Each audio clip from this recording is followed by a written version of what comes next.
নমো রাম কৃষ্ণ হরি নারায়ণ নিরঞ্জন নমো দেব দৈবকী দয়াদ পরম অনাথ আমি তোমার শরণে নমি মাগো প্রভু ভকতি প্রসাদ ব্রহ্মা হর পুরন্দর আদিদেব নিরন্তর জাত সদা পশয় শৰণে আনৰ নাহি ত্ৰিভুৱনে ভকত জনৰ বন্ধু কেৱলে কৰুণা সিন্ধু মোৰ গতি তোমাৰ চৰণে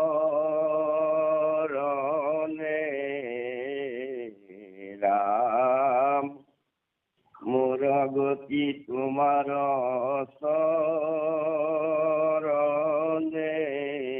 আপুনি কথা পাতি থকা ব্যক্তিজনে আপুনি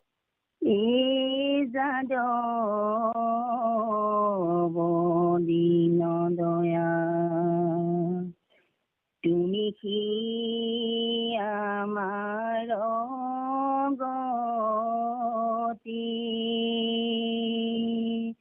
মুকতি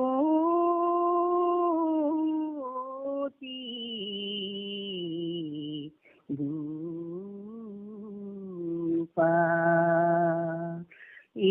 যাদৱ দীন দয়াল তুমি কি আমাৰ গতি মুকুতি ৰূপা ৰাম এহিমতে কিয়াতে ৰজনী যায় দিন ভৈলে বিৰহে আকুল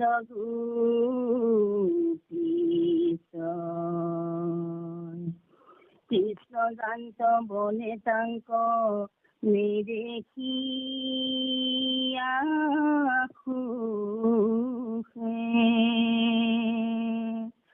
কৃষ্ণ গুণ গায়া দিন বংশে মহা দুখী। কৃষ্ণ কৃষ্ণ কৃষ্ণ কৃষ্ণ শংকৰ গুৰু হৰি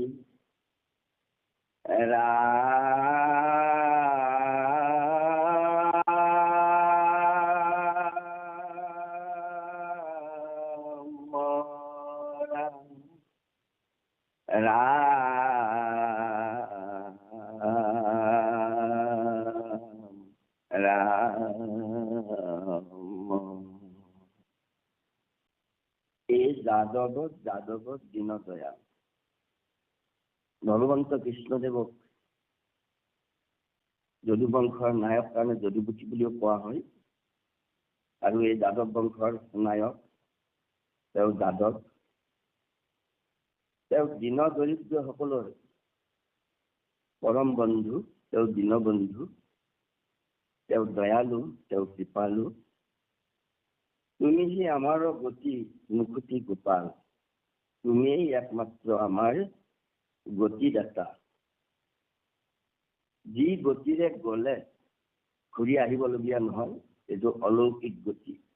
আচলতে গতি দুই ধৰণৰ, অধোগতি ঊৰ্ধ্বগতি। কিন্তু আমাৰ ভকতসকলৰ কাৰণে যিটো গতি এইটো অলৌকিক গতি, যি গতিৰে গলে ঘূৰি আহিবলগীয়া নহয়। মুকুতি দাতা। আমি 84 লক্ষ জনী ভ্ৰমণ কৰি বদ্ধ হৈ আছো। পৰম পুণ্যৰ ফলত আমি মানৱী জন্ম লাভ কৰিছো। এই মানৱী জন্ম লাভ কৰি হৰিশৰণ হৰি ভজি গতিমুক্তি পোৱাৰ আমি সুবিধা পাইছো। গতিকে তেওঁ মুকুতি দাতা, গোপাল মাধৱদেৱে নামঘোষাত লিখিছে গৌপদে বেদ ইন্দ্ৰিয় বুলি পুৰন্ত তাংক পালন এতেকেহে তাংক বোলে গোপাল জানিবহা মহাজন। গৰু চৰা গৰাকীজনক গোপাল কৈছে আৰু আমাৰ এই দেহৰ ইন্দ্ৰিয়বিলাকক যিয়ে চলাই আছে সেইজনকো গোপাল বুলি কোৱা হৈছে। আৰু এই গোপালেই আমাৰ গোপীসকলৰ লগত মানে ৰাস ক্ৰীড়া কৰিছে।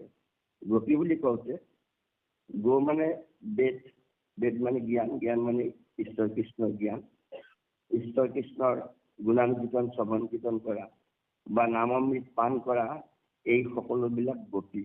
পুৰুষ হওক মহিলা হওক সকলো গোপী। এই গোপীৰ লগত গোপালে ৰাস ক্ৰীড়া কৰিছে। আচলতে এইটো একেবাৰে উপলব্ধিৰ বস্তু।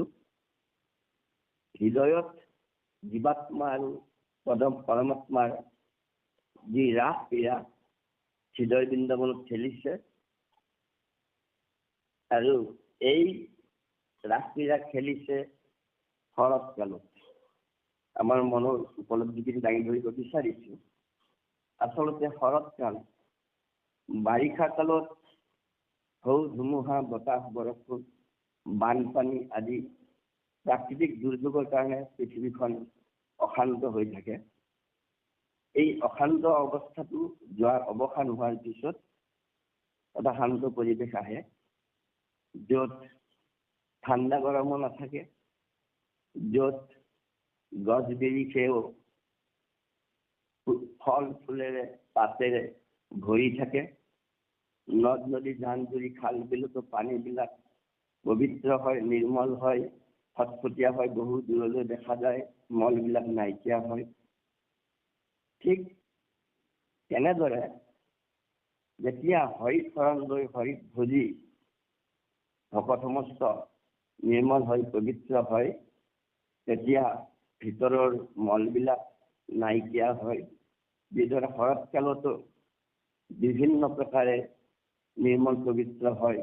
আনকি পূৰ্ণিমাৰ জোনৰ স্নিগ্ধ পোহৰত যি নিয়ৰৰ টোপালবোৰ পাতত পৰি থাকে সেইবিলাকৰ মুকুতা হৈ জিলিকি উঠে।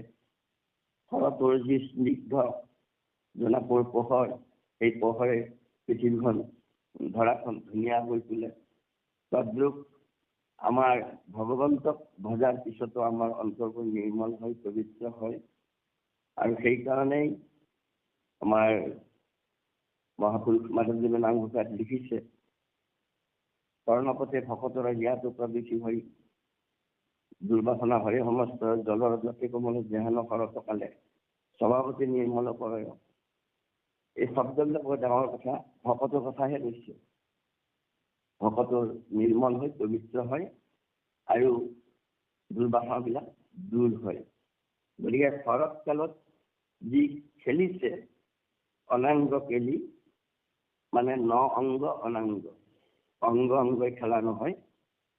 এয়া ভগৱন্ত ভকতৰ খেলা, কেৱল ভক্তিৰসৰ খেলা। আচলতে ৰাস ভক্তিৰসৰ পৰা আহিছে। ভকতসকলে ভক্তিৰসত ডুবি থাকে আৰু ভগৱন্তই ভকতৰ লগত খেলে এই ৰাস ক্ৰীড়া। এতিয়া ইয়াত কৈছে এহি মতে ক্ৰীড়াতে ৰজনী যায় হয়। শৰতৰ জোনাকৰ স্নিগ্ধ পোহৰত ভকত ভগৱন্ত যি খেলা হ'ল, ভক্তিৰসৰ খেলা হ'ল, ৰাতি পুৱালে শেষ হ'ল। শেষ হোৱাৰ পিছত ভগৱন্ত কৃষ্ণদেৱ গৰু চাৰিবলৈ বনলৈ গ'ল। তেতিয়া কৃষ্ণক নেদেখি গোপীসকল বিৰহত অসুখ অশান্তিত ভুগিব ধৰিলে আৰু এই অসুখ অশান্তিৰ পৰা নিৰাময়ৰ ব্যৱস্থা কৰিলে। গোটেই দিনটো কেৱল ভগৱন্ত কৃষ্ণৰ গুণগান শ্ৰৱণ কীৰ্তন কৰি এই দুখবোৰ নিবাৰণ কৰিলে। কৃষ্ণ গুণ গায়ৰ দিন বঞ্চে মহা দুখে, বৰ দুখত। আচলতে ভকত ভগৱন্তৰ যি মধুৰ মিলন, ভকতে ভকতক নেদেখিলে আকুল ব্যাকুল হয়, ভকতে ভগৱন্তৰ যাৰ নাই আদি অন্ত। গতিকে আকুলতাটো বিশেষ বস্তু। যি ভকতৰ আকুলতা আছে তাতেই ভকতি জড়িত হৈ আছে, প্ৰেম জড়িত হৈ আছে। গতিকে এই শৰৎকালৰ ৰাস ক্ৰীড়া একেবাৰে উপলব্ধিৰ বস্তু। ইয়াক বহুতে বহু ধৰণে কয় যদিও এইটো ভকতিৰ বস্তু, ৰসৰ বস্তু। আইন আগবঢ়াওক কৃষ্ণ।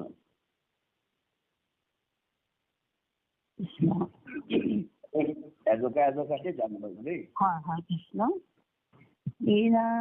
নিস্তাৰ কাৰক নাহি হৰি নাম, বিনা কতু গোপী বোলে সখী, কৃষ্ণ কথা শুনা। বাম বাহু বাম ফুলথা পিয়া, মধুৰ ৰেণু কণী অধৰে অপিয়া। কৃষ্ণ প্ৰভু। কৃষ্ণ। কৃষ্ণ। গোপীয়ে এনেদৰে কৈছে যে সখীসকল কৃষ্ণ কথাটো শুনা, যে কি আচলতে হৰিনাম বিনা নিষ্ঠাৰ কথা কোনো নাই। হৰিয়ে মাত্ৰ প্ৰাণ কৰ্তা। আমাৰ এই মাধৱ পুৰুষে নামঘোষাত লিখিছে, বৈৰাগ্যত পৰে ভাগ্য, নাহি প্ৰবোধত পৰে সুখ আৰু নাহি পুৰুষৰ। হৰি বিনে পৰিত্ৰাণ কৰ্তা আৰু নাহি জানা, ঋতু নাহি সংসাৰত পৰ। বৈৰাগ্যক ভাগ্য বুলি কৈছে। আচলতে বৈৰাগ্যটো কিয় ভাগ্য বুলি ক'লে?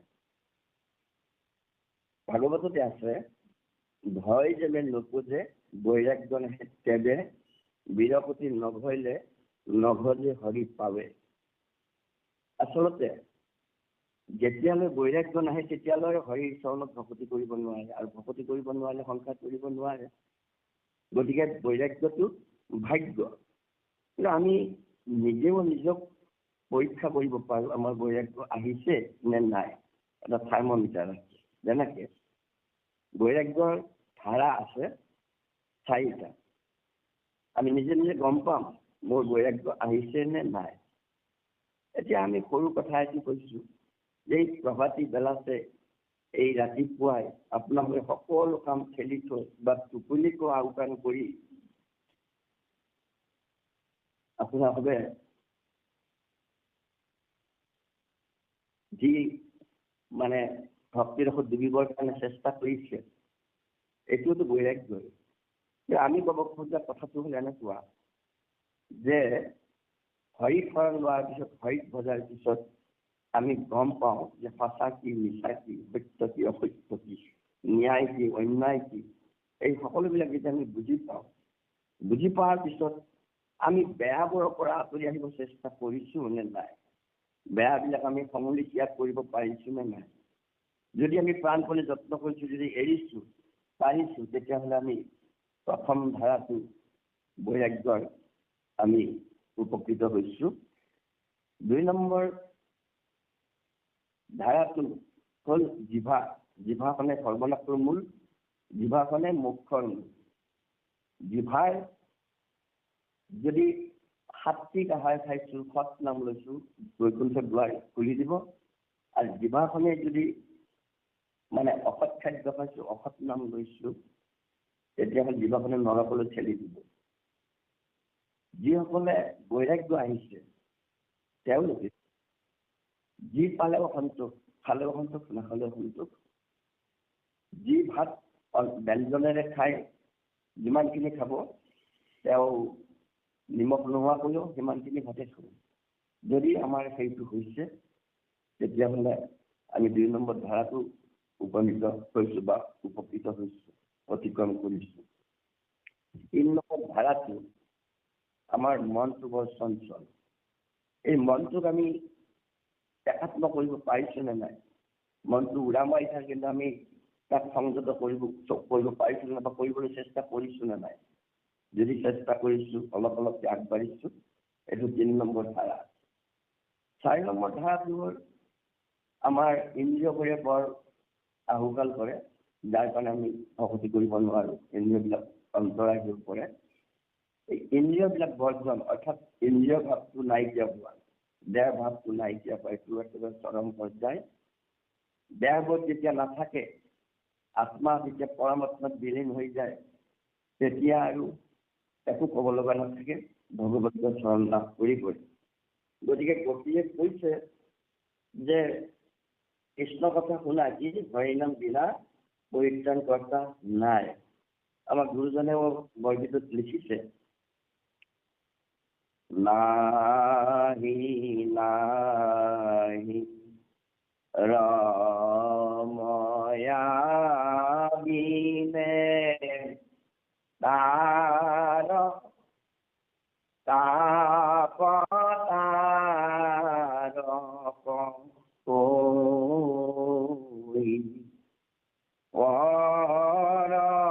পৰমানন্দ পদম কৰন্দ হেব ভুবন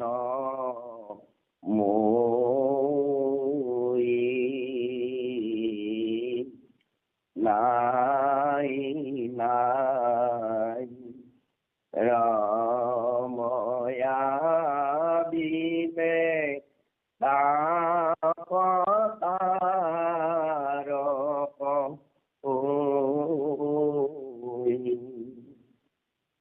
আৰু কৃষ্ণই কি কৰিছে, বাম বাহুত, বাম অৰ্থাৎ বাহুখনত, বাও গালখন লগাই থৈছে আৰু মধুৰ বেলুক তেওঁ ওঠ দুটাৰ মাজত ভাবিছে একেটাও ফুল তুলিব।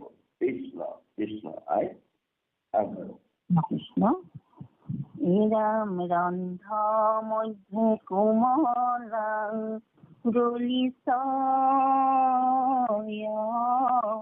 চালি যেতি খন বাংশী ডাক দুন্তবন মালি তাক শুনি দেৱ নাৰী সমচে মূৰ্ছিত কামবানে চিত আতি ভূঞা জড়িত।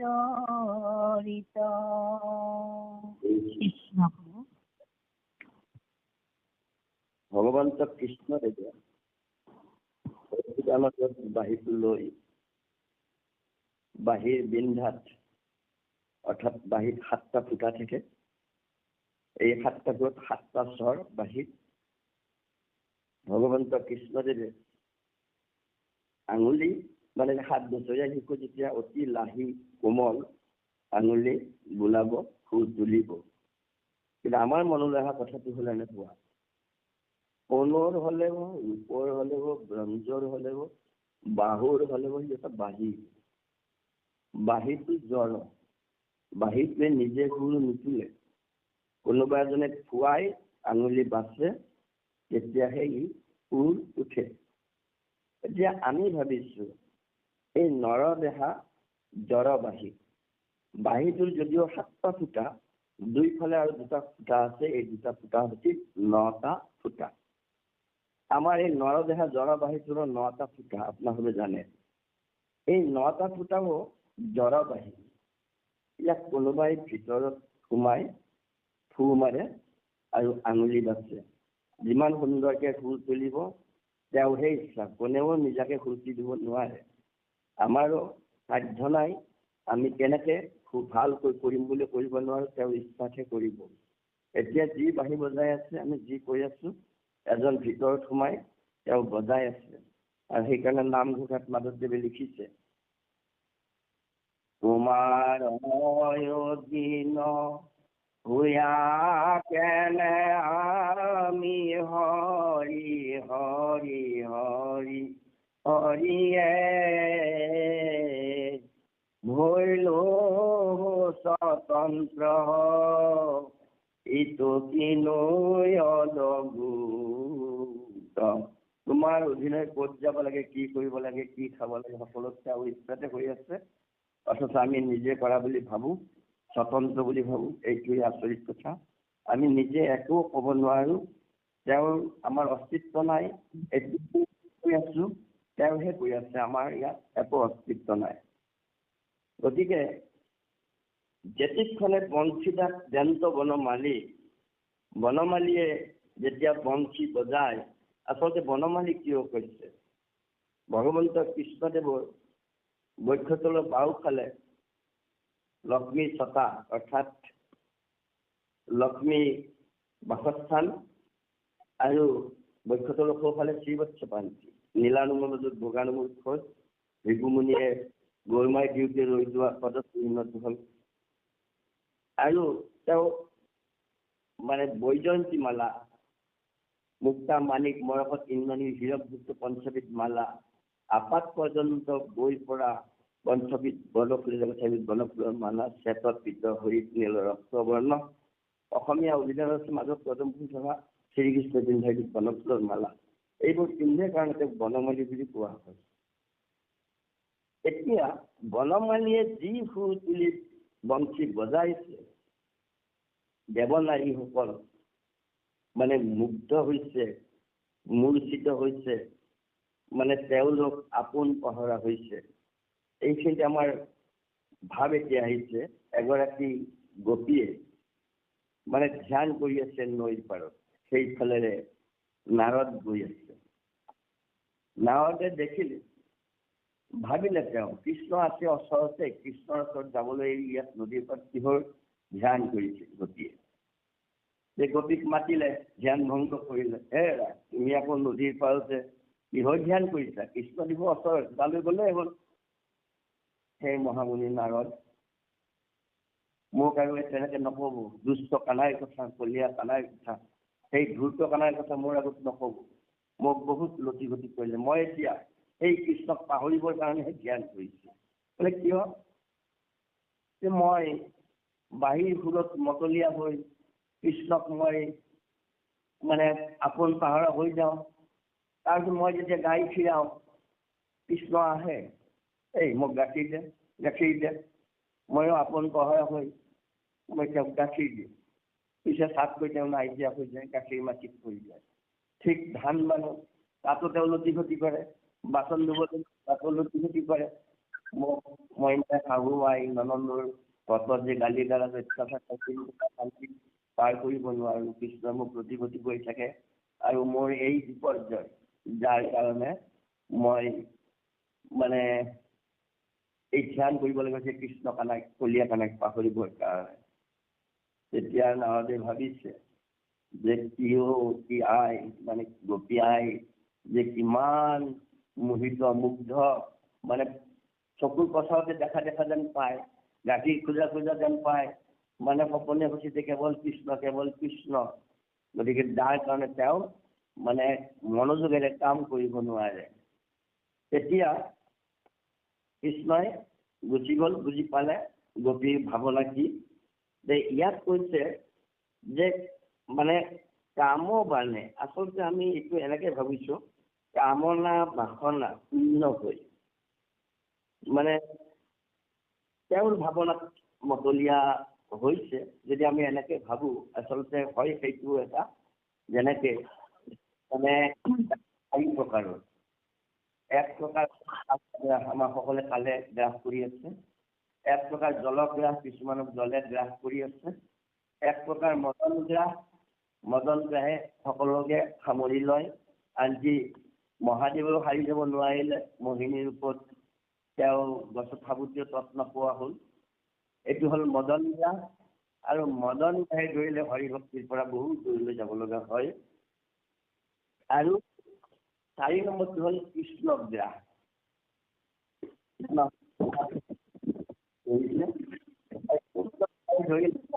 কেৱল কৃষ্ণ, সকলোৰে মতে কেৱল কৃষ্ণ। আৰু কৃষ্ণ গ্ৰাহে ধৰিলে আপোনাৰ মুখ্য ভগৱন্তৰ শাসন লাভ কৰা অতি সহজ আৰু জন্ম মৃত্যু নিবাৰণ তেনে সহজ হৈ পৰে।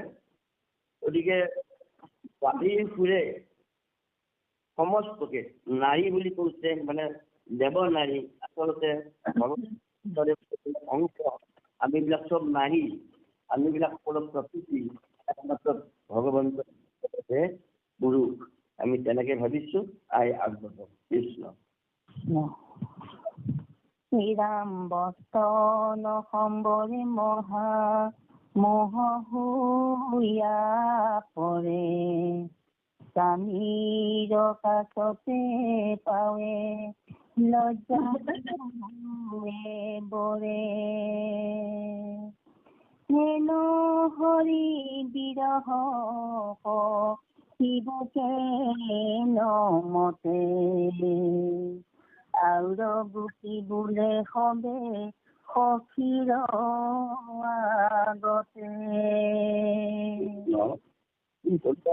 কৈছে যে সখীসকল, এই ভগৱন্তৰ অবৰ্তমানত ভগৱন্তৰ বিষ্ণুদেৱক দেখি আমি কোন হতে আমি কৰি থাকিব যে এই কাৰণে কৈছে, যেতিয়া ৰাস ক্ৰীড়া কৰিলে ভকত ভগৱন্তৰ খেলা হ'ল গোপীসকলৰ লগত, তেতিয়া মানুহ আপোন পাহৰা হৈ যায়, কিবা এটা ভাৱত মগ্ন হৈ যায়, অসংযত হয়, চুলি আউট হয়, দেহৰ ভাৱটো নাথাকে, থাকে ভাৱনা কেৱল ঈশ্বৰত ৰাখি থৈছে। মানে দেহৰ বস্ত্ৰ কেনেকে আছে তেওঁৰ সেইটো হুঁচ নাই। আৰু এইখিনি আমাৰ মনলৈ আহিছে, আচলতে দ্ৰৌপদীৰ বস্ত্ৰ হৰণ কৰিছিল, এই গোপীসকলৰ বস্ত্ৰ হৰণ কৰিছিল কৃষ্ণই।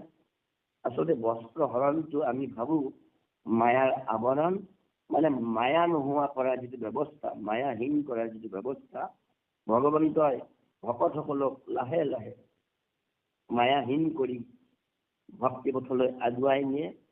এয়া অদৃশ্য শক্তিৰ বাহাদুৰি বুলি আমি ভাবিছো।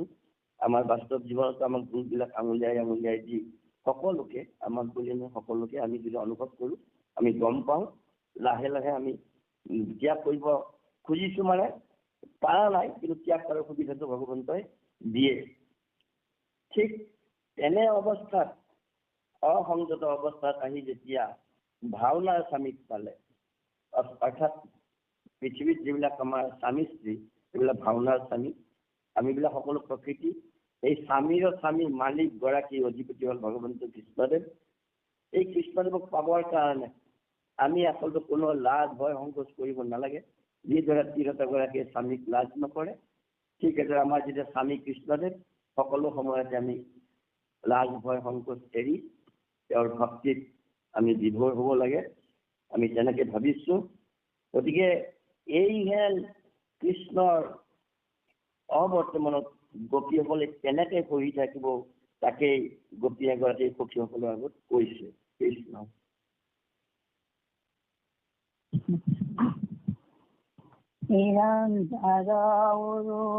স্থলতা দেখিয়া লক্ষ্মীৰ, শ্যামলমে ঘট যেন বিজুলি সুস্থিৰ।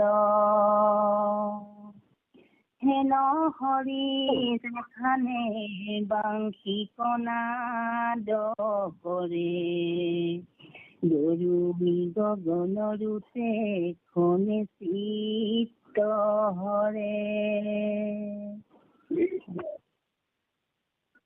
ভগৱন্তৰ যি মানে গোপীৰ যিটো বক্ষস্থল স্থান আৰু কৌশৱ শ্ৰীবৎস পাঞ্চি, ঠিক শ্যামল শৰীৰত মানে মেঘৰ যিটো বিজুলীত ঢেৰেকনি এটা মুহূৰ্তৰ কাৰণে হয়, কিন্তু বৰ উজ্জ্বল, কোনেও ধৰি ৰাখিব নোৱাৰে, সি চাতকৈ নাইকিয়া হৈ যায়।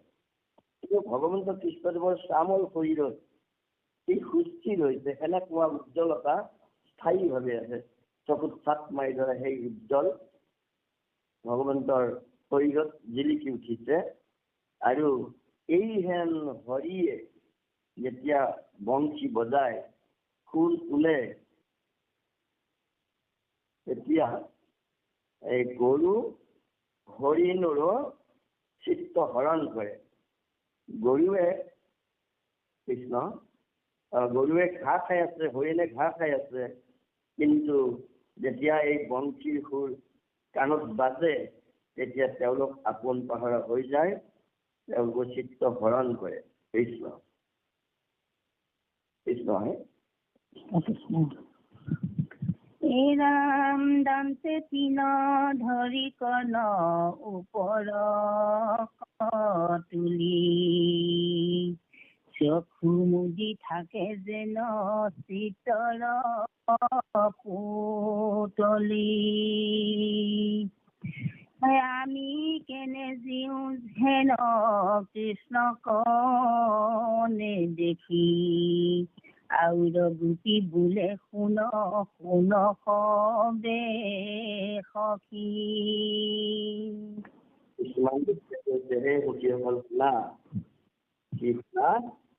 যে হৰিণ আৰু গৰুৱে ঘাঁহ খাই থাকোতে যি বংশীৰ সুৰ শুনিলে কাণ থিয় কৰি ওপৰলৈ মূৰ তুলি ক'ৰ পৰা সুৰ আহিছে, কেনেকে আহিছে, কিবা বিজুতি ঘটিব বুলি কাণ থিয় কৰি দিছে, আৰু একদম জড় পদাৰ্থৰ নিচিনা শৰীৰ লৰচৰ নকৰাকৈ একান্ত মনে কেৱল চিত্তটো দিছে সেই সুৰত। মানে ঘাঁহ খাই থাকোতে যিহেতু হৈছে তেওঁৰ দাঁতত ঘাঁহ লাগিয়ে আছে, সেইটো চোৱা নাই, সেই ভাৱনাটো তেওঁ নাই। যেনেকে জড় হৈ ওপৰ ফালে চাই আছে, তেতিয়া কোনোবাই যদি দেখে ভাবিব যে এইটো চিত্ৰ নে কিবা পুতলা নে কিবা এটা মূৰ্তি, ইয়াৰ জ্বৰ চৰ নাই, লৰ চৰ নাই, ই জড় পদাৰ্থৰ নিচিনা হৈ ৰৈ আছে, ইমান বিভোৰ হৈ পৰিছে। গতিকে এই যে গৰু হৰিণেও ভগৱন্ত কৃষ্ণৰ বাহিৰত মতলীয়া হৈছে, আমি সেই কৃষ্ণক নেদেখি জীয়াই থাকিম কেনেকৈ? তো কি হব? কৃষ্ণ ৰাম মাথাত ময়ূৰ পুষ্প পল্লৱ কৰ্ণত, মল্লবেশে হৰি গেৰু ঘষিয়া গাঁৱত, নাম ধৰি ধেনু কদা কন্ত পাংখীৰাৱে, নদী সবু শুনি তম্ভি থাকে মৌন ভাৱে। কৃষ্ণ মাথা কৃষ্ণ মাথা ময়ূৰৰ পাখি, আৰু এই কৰ্ণত নৱ পল্লৱৰ দৰে মানে মকৰ কুণ্ডল দুলি আছে, আৰু মল্ল যুঁজাৰু দেখেৰে তেওঁ গেৰু মাটি গাত ঘঁহি লৈছে, ঘঁহি লৈ বংশীত সুৰ তুলিছে, আৰু এই সুৰ শুনি নদীসকলেও স্তম্ভিত হৈছে, মৌন হৈ ৰৈছে, ক'ৰ পৰা সুৰ আহিছে, ইমান আপোন পাহৰা সুৰ তেওঁলোক নিস্তব্ধ হৈ শুনি আছে। কৃষ্ণ কৃষ্ণ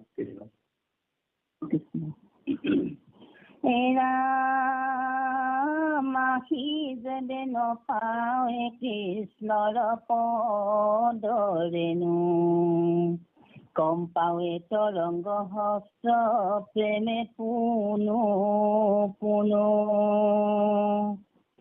কতো গোপী বোলে সখী সব শুন শুন, গোপ গণে যেখানে বনাৱে কৃষ্ণ গুণ।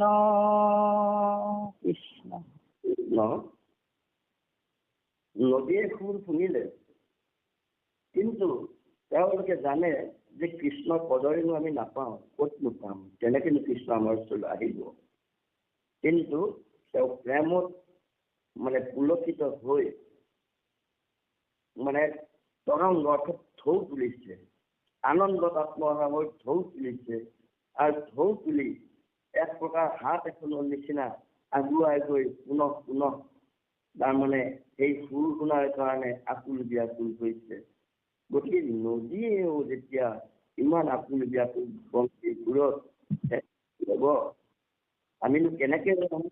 আৰু শুনাচোন শুনা, এই গোপসকলে কি সুন্দৰ যে কৃষ্ণৰ গুণগান বৰ্ণনা কৰিছে, শুনাচোন বাৰু। কৃষ্ণ কৃষ্ণ।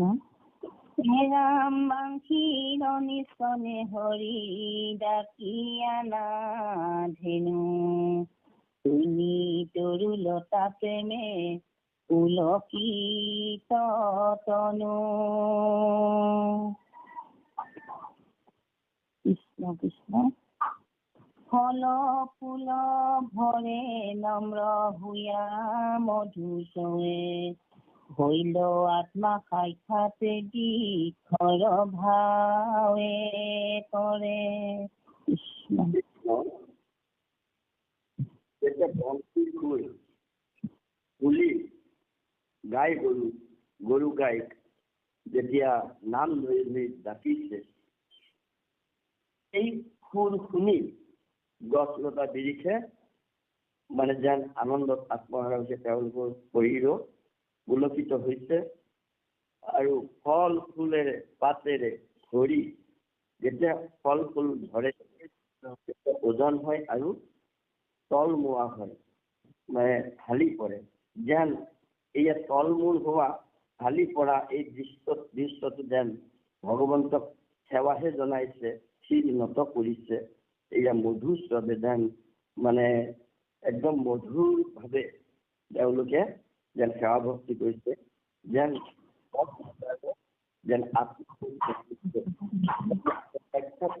ভগৱন্তৰ পথৰ পাইছে। টানি নিছে। কৃষ্ণ। হে ৰাম কি মতে বতি বুহেন কৃষ্ণ কনে দেখি, আউৰ গোপী বোলে মোৰ কথা শুনা সখী। দিব্য গন্ধ তুলসীৰ কৰি মধুপান, ভ্ৰমৰে গুঞ্জৰি ধৰে কৃষ্ণক যোগান। কৃষ্ণ মানে তুলসীৰ গন্ধ। আমি পাইছো তুলসীৰ আন এটা নাম গন্ধৰাজ। মানে পৃথিৱীত যিমান গন্ধ আছে সকলোৰ ভিতৰত তুলসীৰ ৰজাই লেখীয়া। যদি গন্ধটো উৎকৃষ্ট, এই তুলসীৰ সুগন্ধটো পান কৰি ভ্ৰমৰাসকলে যেন কৃষ্ণৰ চাৰিওফালে গুণগুণাই গুঞ্জৰি আছে।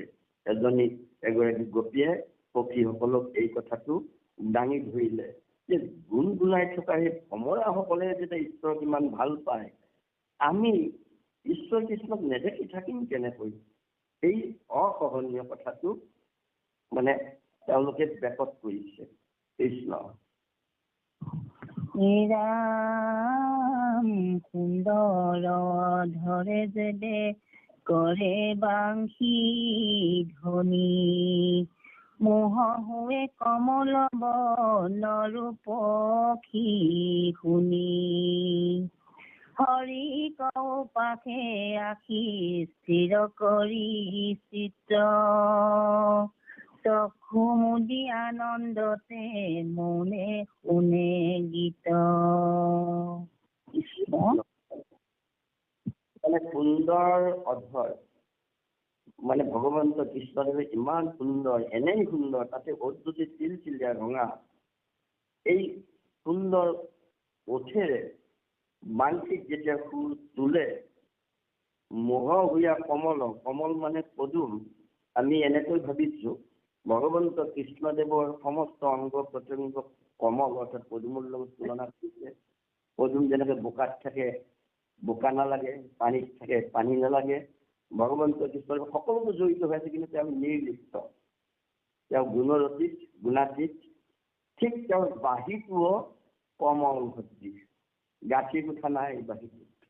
আৰু ভকতৰ আকাইকা নোহোৱা এটা নিৰ্মল পবিত্ৰ শব্দ ভকত, গাঁঠি নাই। গাঁঠি থাকিলেই মানে ভকতিত গণ্ডগোল হয়, বিকাৰ। গতিকে বিকাৰ জগতটোকে জিনিছে, এই বাঁহীটো আছে মানেহে জগত জীয়াই থাকিব। অৰ্থাৎ জড় জগতখনক কৰিছে ভগৱন্ত এই বাঁহীয়ে। গতিকে এই বনৰ পক্ষীসকলেও এই সুৰ শুনি মতলীয়া হৈছে। আৰু তেওঁলোকে হেৰি উপাসনা কৰিছে, চিত্তটো স্থিৰ কৰি। এইটো ডাঙৰ কথা যে ভক্তিয়ে যেতিয়া চিত্ত স্থিৰ কৰি তুলিছে, উপাসনা কৰিছে, আমিবিলাকেও অস্থিৰ হৈ ঈশ্বৰক প্ৰাৰ্থনা কৰিলে একো কাম নাই। কাৰণ 3 মাহত নামৰ 3 বাৰত পঢ়ি পালে যিটো ফল, 100 বাৰৰ কৃষ্ণৰ নাম উচ্চাৰিলে পাব তাকলে। একবাৰ লোৱালেও হ'ব, এই 3 বাৰ লোৱাৰ 3000 বাৰ লোৱাৰ কোনো প্ৰয়োজন নাই। কিন্তু ভিতৰত ৰন্ধে ৰন্ধে নাম মানে চলিয়ে থাকিব ধমনীয়ে। গতিকে উপাসনা আমি এনেকে ভাবো, প্ৰাৰ্থনা প্ৰাৰ্থে মানে প্ৰাৰ্থে কিবা এটা খোজে, সকলোবিলাক না কৰি যেতিয়া খোজে সেইটোৱে আচলতে প্ৰাৰ্থনা। এতিয়া কামজয়ী বুলি কওঁতে আমি এনেকে ভাবিছো, এই যে কামনা বাসনা শূন্য হৈ, আশা আকাংক্ষা শূন্য হৈ এই যে গোপীসকলে দৰ্শনৰ কাৰণে, কৃষ্ণক পোৱাৰ কাৰণে যি আকুল ব্যাকুল হৈছে, বাকী তেওঁলোকক একো চিন্তাই মোৰ পাতি একো দিগদাৰ কৰা নাই, কেৱল ভাৱনাটো ওচৰত ৰাখিছে। গতিকে তেওঁলোক স্থিৰ হৈছে কেৱল ভগৱন্তৰ ভাৱনাত। গতিকে আমি যে প্ৰাৰ্থনা কৰো, এই প্ৰাৰ্থনাৰ বৰ ডাঙৰ কথা আছে, আমি উপলব্ধি কৰা কথাটো কৈছো। তেনেকুৱা মহাত্মা গান্ধীয়ে কৈছিল, মই 3 দিন 3 ৰাতি একো নোখোৱাকে অনাহাৰ অনিদ্ৰাই থাকিব পাৰো, কিন্তু প্ৰাৰ্থনা নকৰাকৈ মই এদিনো থাকিব নোৱাৰো। মই কিমান ভক্ত হ'ব লাগিব। আৰু প্ৰাৰ্থনাৰ পৰা আমি কেইটামান এনেকুৱা বস্তু লাভ কৰিব পাৰো যে দিলেও আপুনি বজাৰত কিনিবলৈ নাপাব। যেনে প্ৰাৰ্থনাই আপোনাক দিব শান্তি, সুখ, যি শান্তি আপুনি আন ক'তোৱে বিচাৰি নাপাব, কেৱল প্ৰাৰ্থনাই আপোনাক দিব। প্ৰাৰ্থনাই দিব পাৰে আপোনাক এটা শক্তি, যিটো আত্মিক শক্তি, আত্মিকভাৱে বলৱান। এক ঈশ্বৰ আপুনি কাকো নাজানে, অসৎবোৰ এৰিছে, বেয়াবোৰ এৰিছে, কেৱল শুদ্ধ সত্য পথেৰে আগবাঢ়ি আছে, আপুনি কাকো ভয় কৰিবলগীয়া প্ৰয়োজন নাই। অভয় চহকৰণ হৈছে ভকতৰ ভয় আছে পবিত্ৰ। গতিকে এইটো শক্তি দিয়ে। আকৌ আপুনি চাব, আমি নিজৰ জীৱনত পাইছো, ইমান ডাঙৰ সমস্যা হলেও প্ৰণপূৰ্ণ প্ৰাৰ্থনা এভাগি হৃদয়েৰে গাওক, আপুনি যিমান সমস্যা হলেও আপুনি সমাধান বিচাৰি পাব। ঈশ্বৰে আপোনাক অদৃশ্য শক্তি আপোনাক ধ্যান দিবই।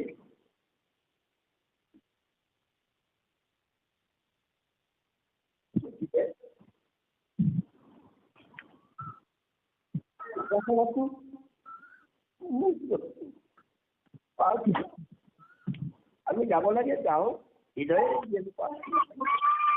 সকলো না কৰি, সকলো কামনা বাসনা না কৰি। অৰ্থাৎ আমি ক'ব খোজা কথাটো হ'ল এনেকুৱা, আমাৰ আত্মা আছে মানে আশা আকাংক্ষা আছে, কামনা বাসনা আছে, সকলো আছে। কিন্তু মৰাৰ পিছত আত্মা গুচি যোৱাৰ পিছত একো কাম নাই। কিন্তু এই আত্মা থাকোঁতে, জীয়াই থাকোঁতে যদি আমি কামনা বাসনা শূন্য হ'ব পাৰো, আশা শূন্য হ'ব পাৰো,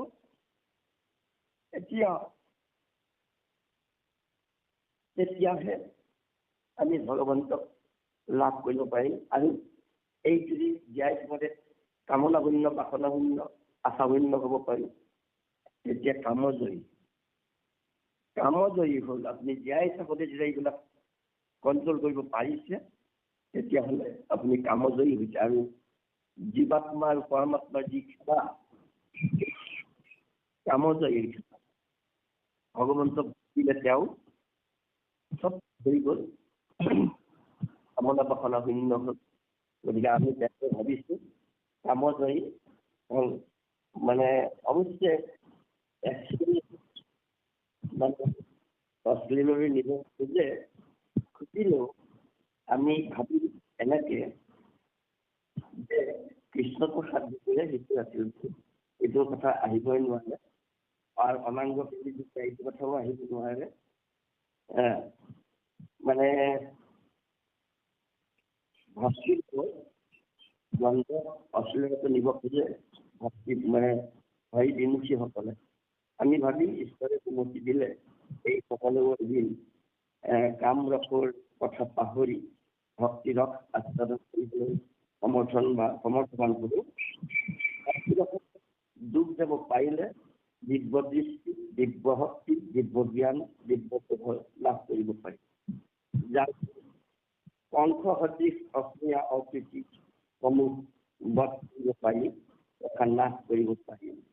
গতিকে ভকতি এয়া মহাশক্তি। ভকতি আছে মানে আপোনাৰ মহাশক্তি, যি শক্তি তাৰো হস্ততে পৰাজয় হ'বলৈ নহয়।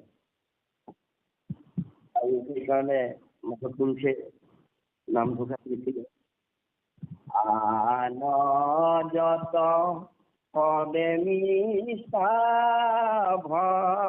ভক্তিৰ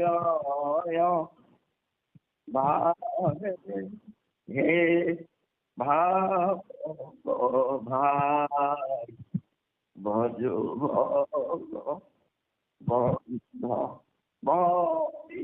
ভাৱে। ভাৱনাটো মূল ভাৱনাটোৱে হ'ল আমাৰ ভক্তি। এই ভক্তিৰ বাহিৰে সকলো মিছা। কেৱল ভগৱন্তৰ কথা বুলি ভাবি আমি ভক্তি কৰিছো, নিশ্চয় আমাৰ জীৱন সাৰ্থক। কৃষ্ণ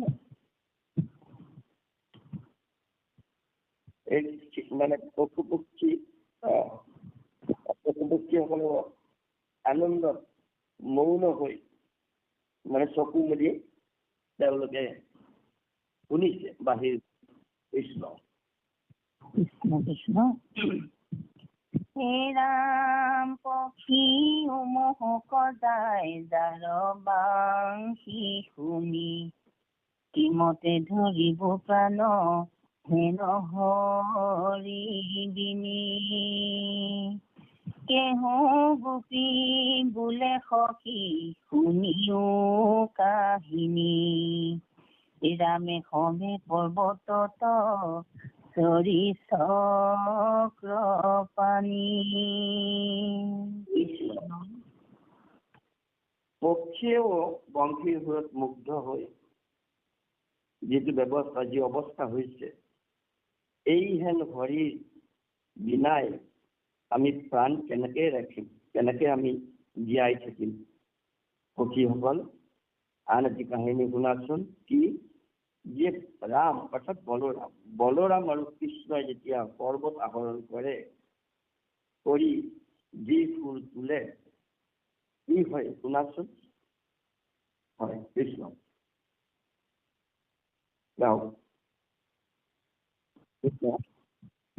ৰাম সবা কুহৰি কৰাই পুৰি বাংশী নাদ, মিত্ৰ বুলি মেঘে কৰে মধুৰ সম্বাদ। ছত্ৰ ধৰি ওপৰে বৰিষে দিব ফুল, হেন হৰি বিয়োগে কি নুহিবুৱা কুল। পৰ্বত আহৰণ কৰোঁতে ৰামকৃষ্ণ একেলগে যেতিয়া বাঁহী বজাইছিল, বাঁহী বজাওঁতে বাঁহী বজাইছিল নহয়, বজাই থাকে। আৰু এই বাঁহীৰ সুৰত আনকি মেঘেও সম্বন্ধ তোলে মিত্ৰ বুলি। মেঘেও অৰ্থাৎ সকলো বিশ্বব্ৰহ্মাণ্ডৰ সকলো লগতে ভগৱন্তৰ বাঁহী ওতঃপ্ৰোতভাৱে জড়িত হৈ আছে। তেওঁৰ বিনা, তেওঁৰ বাঁহীৰ বিনা সকলো অচল। গতিকে সমাজ বিশ্বব্ৰহ্মাণ্ডৰ যত জীৱ, যত এই জগতখন কেৱল বংশী প্ৰভিত কৰি ৰাখিছে। অৰ্থাৎ ভগৱন্তৰ কৃপাতহে এই বিনন্দীয়া পৃথিৱীখন বৰ্তি আছে। গতিকে এই সুৰত মেঘেও বহু সম্বন্ধ কৰিছে, লগতে মেঘে দিব্য ফুল বৰিখন কৰিছে। গতিকে এইহেন ভগৱন্ত কৃষ্ণদেৱৰ বিয়োগত আমি আকুল ব্যাকুল নোহোৱাকৈ থাকিব পাৰোঁনে? কৃষ্ণ হে ৰাম কত কচু গোপী যশোদাত কহয়ে অদ্ভুত বেণু বাদ্যে কুশলতো মাৰ প্ৰিয় সুত যেখনে বাঁশী কচুম্বী তোলে চৰ জাতি ব্ৰহ্মা ৰুদ্ৰ আদি দেৱো মোহ হুৱে আতি কৃষ্ণ তত্ত্ব গোপী অহন্ত যশোদাত কহয় অদ্ভুত কিছু গোপীয়ে যশোদাৰ ওচৰলৈ গৈ অদ্ভুত ধৰণে বৰ্ণনা কৰিছে। হে আই যশোদা, তোমাৰ সেই প্ৰিয় পুত্ৰ কৃষ্ণ বংশী বাদনত ইমান নিপুণ, ইমান পৰিণত, ইমান পাৰ্গত, ইমান তল বা সকলো লোকেই তেওঁক জানে, অস্ত্ৰত তেওঁ বাঁহী বজাব জানে, তেওঁ নজনা একো নাই। আৰু তেওঁৰ ওচৰত ব্ৰহ্মা ৰুদ্ৰ আদিয়ে মুখ যায়, মানে তেওঁলোক অস্থিৰ হৈ পৰে আৰু কৈছে যে যেখনে বংশী কচুম্বী, মানে আমাৰ ভাৱ যে আমাৰ সকলোৰে কিছুমান প্ৰিয় বস্তু থাকে, যি প্ৰিয় বস্তু নাথাকক সকলোকে চুম্বন সানি দিব মন যায়, মানে ভাল পোৱা বস্তুটোৰ প্ৰতি আমাৰ মৰম বেছি হয়। এতিয়া এই মৰমটো যেনেকে বংশীটো ভগৱন্ত যেন প্ৰাণ স্বৰূপ, আৰু আজিকালি আমাৰ এইবিলাকৰ মোবাইলটো প্ৰাণ স্বৰূপ, কিন্তু এই সকলোবিলাক এৰি ভগৱন্ত যেতিয়া আমাৰ প্ৰাণ স্বৰূপ, তেওঁ প্ৰাণ, তেওঁ থকাৰ কাৰণে আমি বৰ্তি আছো। গতিকে প্ৰাণজনক প্ৰাণতকৈ অধিক ভাল পোৱা যিটো হ'ব লাগে, সেইটো হ'ব লাগে। আকৌ সেইটোতে চুম্বন, গতিকে বংশীটো ইমান মৰমৰ, তেওঁ চুম্বন তুলি যেতিয়া ভক্ত কৰে আহিব, ব্ৰহ্মা ৰুদ্ৰ আদি কোনেও ৰৈ থাকিব নোৱাৰে, তেওঁলোকৰ আপোন পাহৰা হৈ কৈছে মোক আতি আজি চুম্বি কলেশ্বৰত আহি ব্ৰহ্মা ৰুদ্ৰ আদি অতিকৈ কৃষ্ণ কৃষ্ণ ৰাম শুনি থাকে কচিতে নমায়া কন্ধৰ নিশ্চয় কৰিবে নোৱাৰন্ত তালস্তৰ হেন হৰি বিয়োগে কি মতে ধৰো প্ৰাণ ওলা হৰি হৰি হোক পাপৰ নিজান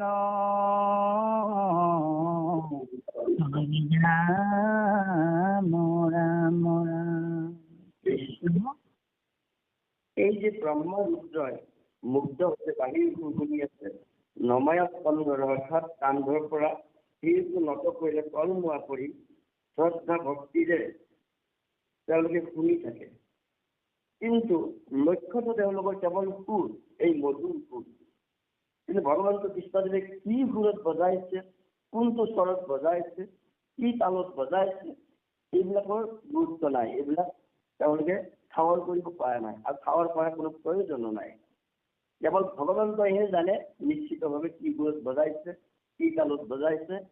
কিন্তু ব্ৰহ্মা ৰুদ্ৰ আদিয়ে মোহ গৈছে যদিও সুৰতহে মত্ত হৈছে, তেওঁলোকে বাকী জানিব ইচ্ছা কৰা নাই বা জানিব প্ৰয়োজন নাই। তদ্ৰু আমি ভাবিছো আমি বিলাকে ভগৱন্তক ভক্তি কৰিব লাগিব, ভকতিটো আমি জানো, ভকতিৰ বাহিৰে আমি একো নাজানো। আমি মানে ভগৱন্তক প্ৰাৰ্থনা কৰি বিচাৰি হাবাথুৰি খাই অত তত বিচাৰি ফুৰিলেও আমি ভগৱন্তক নাপাওঁ, পাৱাৰ কোনো উপায় নাই। অচল ভক্তিৰ মাধ্যমে যদি তেওঁ সাক্ষাৎ দৰ্শন দিয়ে সেইটো বেলেগ। আমি তেওঁক জানিবৰ উপায় নাই যদিও ভগৱন্ত কৃষ্ণদেৱে কিন্তু আমি ক'ত আছো, কেনেকৈ আছো, ভকতি কৰিছো নে নাই, কি কৰি আছো, তেওঁ কিন্তু আমাক সমূলি জানে।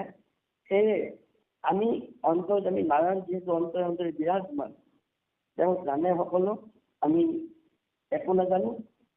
কিন্তু আমি জানিব লাগে মাত্ৰ ভকতি, আৰু তেওঁ আমাক সকলো জানে। গতিকে আমি বহুত বেছি সেইকাৰণে যদি নালাগে ভকতি দেৱ বিজয় ইতি হইবে নালাগে অদ্ভুত হস্ত বিস্তৰ জানিবে সকলোক যোগ্যদান হবে বিড়ম্বন কেৱলে ভক্তি যথেষ্ট হন্ত নাৰায়ণ। গতিকে কেৱল ভকতিকে ঠাৱৰ কৰিলে হ'ল, তেওঁলোকে একো ঠাৱৰ কৰিব পৰা নাই, আমিও একো ঠাৱৰ কৰাৰ প্ৰয়োজন নাই। কিয়নো ডাক্তৰে যি ঔষধ দিছে তাক খালে বেমাৰ হ'ব, কিন্তু কোন ডাক্তৰে দিছে, কি ঔষধ দিছে, কি উপাদানেৰে টেবলেটটো গঢ়িছে, এইটো জানিবলৈ গ'লে পেটৰ বিষ মূৰৰ বিষ বেছি হ'ব। আমাৰ জানাৰ প্ৰয়োজন নাই, মাথোন আমি নাম ল'ব লাগে আৰু ভকতিটো নাম হৰি নামে হৰি নামে হৰি নামে গতি হৰি নামে ভকতৰ কেৱলে ভকতি। আৰু ভাগৱতত কৈছে যাক পালে আন বস্তু নকৰে কামনা, কোনোতেই নাই হিংসা শোক বা ঘটনা, আনন্দ উৎসৱ নাই কোনোতেই ৰতি, নিশ্চয় জানিবা হৃদয়ে হৈছে ভকতি। যাক পালে মানে আমি ঈশ্বৰ চৰণৰ ঈশ্বৰৰ ভগৱন্তৰ চৰণ যেতিয়া লাভ কৰিলো, আমাৰ পাবলৈ একো বাকী নাই, চব পালো। গতিকে খুব আনন্দ মানে অনুশোচনা এইবিলাক আমাৰ কোনো প্ৰয়োজন, তেওঁৰ কৃপাতে হৈ আছে আৰু হৈ থাকিব।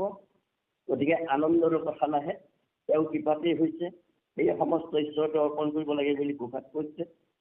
গতিকে গোপীসকলে কৈছে যে মানে ব্ৰহ্মাহৰ আজিও যেতিয়া ফলমূল হৈ তেওঁৰ ওচৰতে মকলীয়া হৈছে, আৰু আমি বিলাকে ভগৱন্তৰ বিয়োগত প্ৰাণ লৈ কেনেকে জীয়াই থাকিম। ইয়াত গোটেই আৰম্ভণিৰ পৰা সমস্তকে সামৰি লৈছে। বাহিৰ সুৰত কোনো মকলীয়া হোৱা নাই, সকলো হৈছে, অৰ্থাৎ ভগৱন্তৰ এই বাহিৰেহে এই জগতখনক সত্য ৰূপ দিব পাৰে। আমাৰ হৃদয় বৃন্দাবনত এই খেলা চলি আছে, আৰু বাহিৰতো এই জগতখনত ভগৱন্তই খেলি আছে। এই এক বৃহৎ বৃন্দাবন, আৰু ভিতৰত আমাৰ হৃদয় বৃন্দাবন। আৰু শেষত কৈছে যে বোলা হৰি হৰি ভূক পাপৰ নিৰ্যান।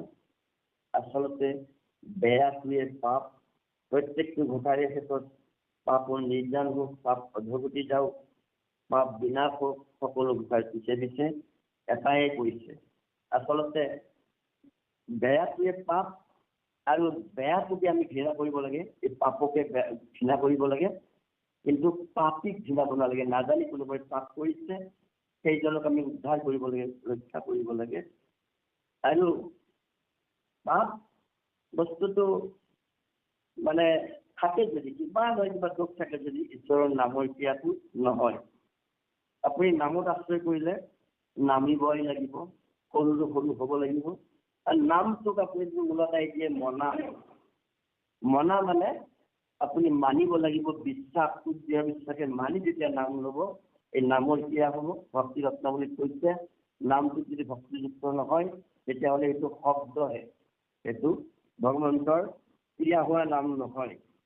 গতিকে নামে হৰি নামে যত পাপ সংহৰিতে পাৰে, পাতকে তত পাপ কৰিতেই নপাৰে। পাপীয়ে ইমান পাপ কৰিবই নোৱাৰে, পাপ নামে যিমান পাপ সংহৰণ কৰে। আৰু এই নাম আমাৰ জীৱনৰ সৰ্বস্ব সাৰ হওক, এই নামে সকলো বিনাশ কৰক। আৰু ভক্তি ৰসত গদগদ হ'বৰ কাৰণে ভগৱন্তই সকলোকে কৃপা কৰক। মানে আমাৰ মনলৈ হেৰি আহিছে, আমি ভাবিছো নামঘোষাত মাধৱ পুৰুষে বৰ সুন্দৰ বস্তু এটা দিছে, আমি পাৰিলে অকণমান পৰিৱেশন কৰিব খুজিছো। আমি আজি কেইবাদিন ধৰি চৰ্দি ভুগি আছো। কৃষ্ণ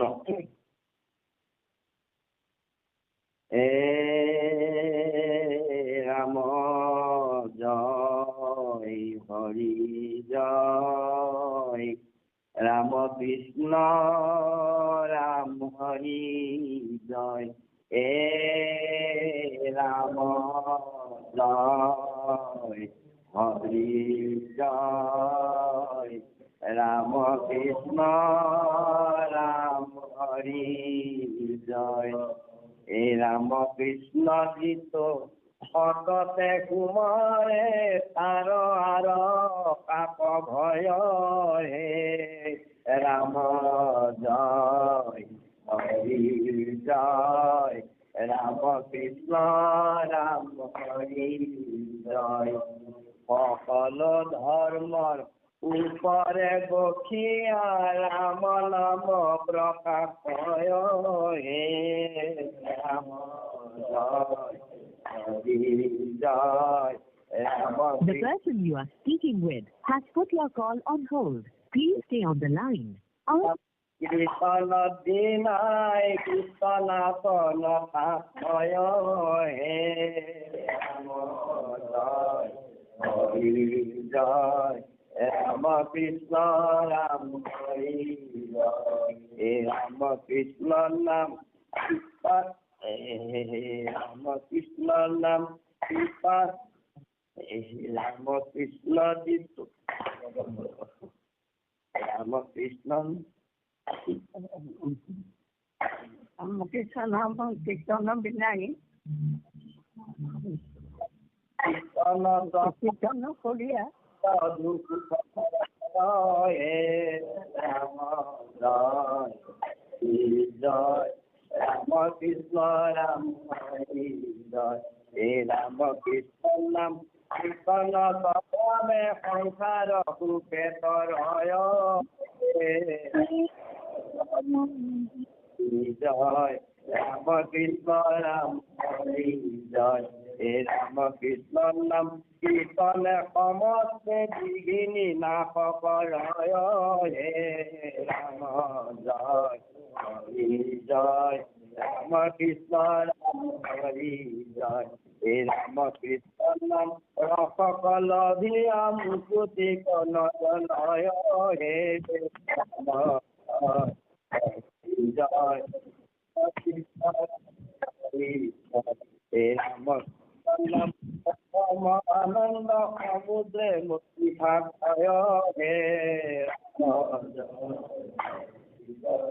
রাম কৃষ্ণ রাম হে রাম কৃষ্ণ নাম কীর্তন প্রসাদে হরি বল্লভ হে রাম জয় হরি জয় রাম কৃষ্ণ রাম হরি জয় হে রাম কৃষ্ণ নাম কীর্তন প্রসাদে হরি বল্লভ হে রাম জয় হরি জয় রাম কৃষ্ণ রাম হরি জয় হে রাম কৃষ্ণ নামে কীর্তন করিয়া হরি বৈষ্ণব হে রাম জয় হরি জয় রাম কৃষ্ণ রাম হরি জয় হে রাম কৃষ্ণ নাম কীর্তন করিয়া হরি বৈষ্ণব হে রাম জয় হরি জয় রাম কৃষ্ণ রাম হরি হে রাম কৃষ্ণ নাম কীর্তন করিয়া হরি বৈষ্ণব হে রাম হরি জয় রাম কৃষ্ণ রাম হরি রাম কৃষ্ণ নাম কীর্তন করিয়া হরি বৈষ্ণব হে রাম জয় হরি জয় রাম কৃষ্ণ রাম হরি জয় কৃষ্ণ শংকৰ গুৰু হৰি নাম। আমি আমাৰ ভাৱৰ গুৰু গুৰুজনীবিলাক আমি বেকত কৰি ভগৱন্তৰ কৰিছো। আমাৰ নিজৰ এই আমি মানে অধম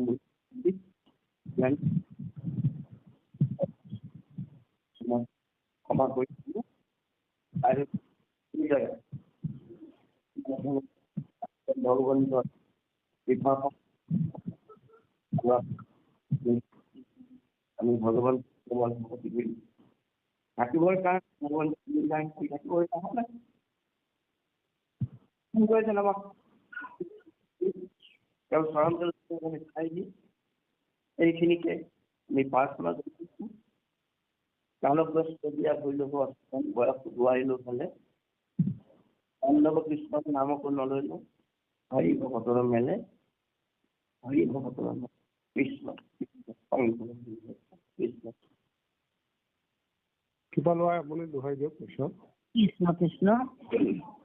হে ৰাম শুনি থাকে কচিতে নমায়াখন ধৰ নিশ্চয় কৰিবি নোৱাৰন্ত তালক হেন হৰি বিয়োগে কি মতে ধৰো প্ৰাণ বোলা হৰি হৰি হোক পাপৰ নিজান হৰি ৰাম ৰাম